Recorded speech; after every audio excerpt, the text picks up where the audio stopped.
Hey, welcome you guys. Hey, I'm just gonna review some of the steps for day number 1 of hand building for our human figure vessels. So if you weren't here or if you need to review what we did today, this video will be here to help you out. So I've got some of the materials that we're gonna need set up right here, and also a decent slab of clay to begin with. So our steps go like this. A few things you'll need: definitely some canvas underneath where you're working. Today we're going to need a rolling pin. We'll need these 2 sticks. These are going to set on either side of your clay so that we have an even slab when we roll it out with this roller. And we're going to need a rectangular stencil and a circular stencil. I also like to have a variety of tools with me. You never know what you're going to need them for, but they're always handy to have sitting next there. So what we're trying to do is we're going to cut out a rectangular slab of clay and a circular one, and we're going to combine the 2 together to give you almost like a cup form. I would strongly suggest you start by cutting out your big rectangle first. Now, I think what I'm going to do with my slab, just to make sure that I get a nice long piece of clay, I just kind of folded it in half, slap that down, get these sticks on either side, and I'm going to roll this out. And by the way, when you're rolling out the clay, a lot easier if you're standing up. I see a lot of people sitting down trying to do this, and man, oh man, it's not that easy when you don't have leverage over the clay.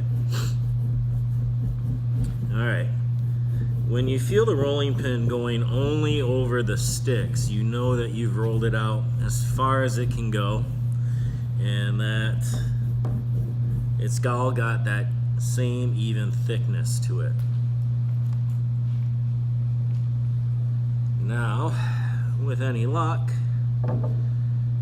this will be big enough for me to get my rectangle. Just a little bit short.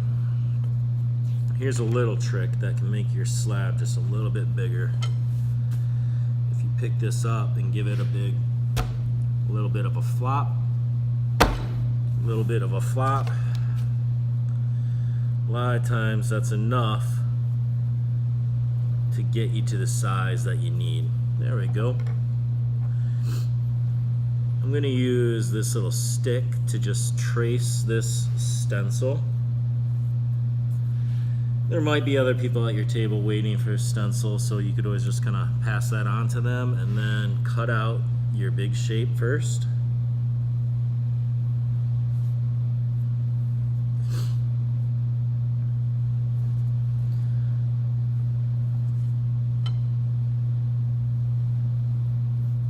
You're going to save all this extra clay too.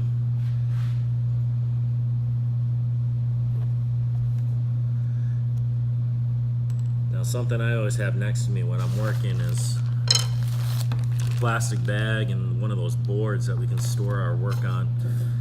I'm going to get right back to this rectangle in a minute, but I'll just set it off to the side. Oftentimes, I'll even just loosely cover it with plastic so it doesn't dry out. I need to take this extra clay and roll out enough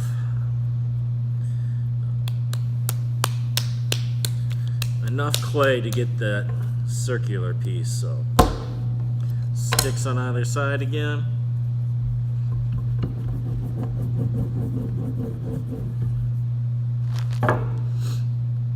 And there we go. I always find it easier just to trace it first and then cut it out.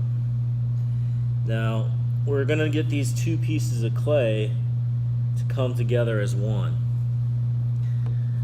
Save that extra stuff. We'll be using this in the coming days. Okay? That's all still real good clay. Except Keep it wrapped up. You don't want it to dry out on you. Okay.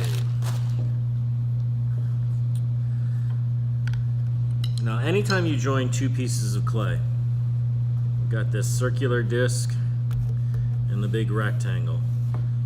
Anytime you join pieces of clay, you want to do what's called scoring the clay. When you score the clay, you're creating more surface area. So along this kind of outside edge of this disc, I'm going to really just rip up the surface. So I'm doing a series of lines. You can go different directions. It's not about making it look pretty.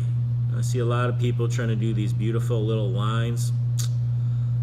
There'll be plenty of time to make your project look pretty. Right now, we're creating lots of surface area where the clay can really latch onto itself.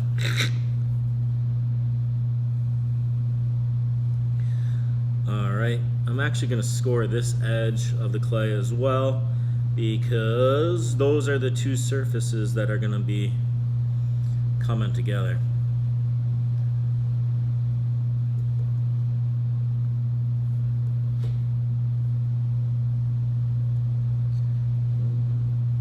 Now, anytime you score the clay, it's also a good idea to use this stuff. This is called slip. Slip is basically clay that's been sitting and saturating in water. It's got a creamy, kind of like buttery texture to it. And I'm going to use a little bit of slip on the scored surfaces. I'm now going to take this and I'm going to mash these two pieces together.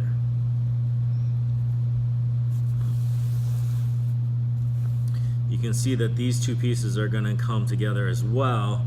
So I'm actually going to score these surfaces too.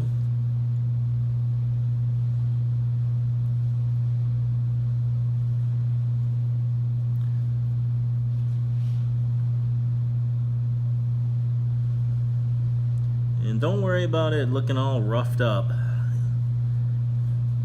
There'll be plenty of time to make this thing look pretty later on.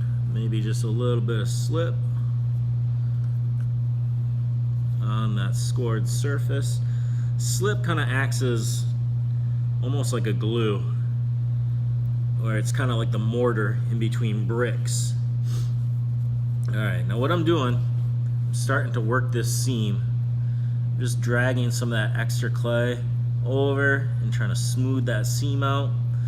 That's where you're going to spend most of your time today, is actually combining the two pieces into one.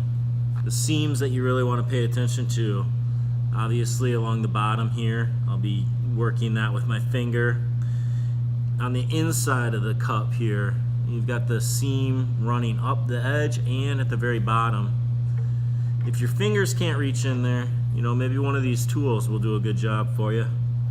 Again, kind of dragging some of that extra clay, pulling it across. Anyway, I'll work these seams, but basically, I think we've covered everything that we want. We want everybody to start off with basic cup form. Tomorrow we'll build up and in, and maybe talk about how to get the head on there. But storage, really important with clay. I've got my cup on here.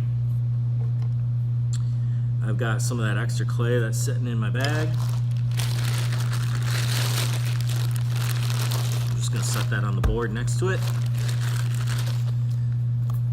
And every time I put my project away, I always like to kind of push the air out and let the bag sort of cling to the damp clay. You don't want to leave a lot of air in there because the air will dry the clay out. I give this a little twist and then up and underneath the board.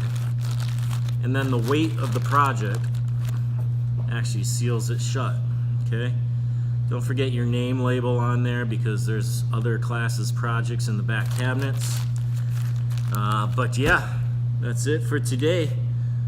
Good job. See ya.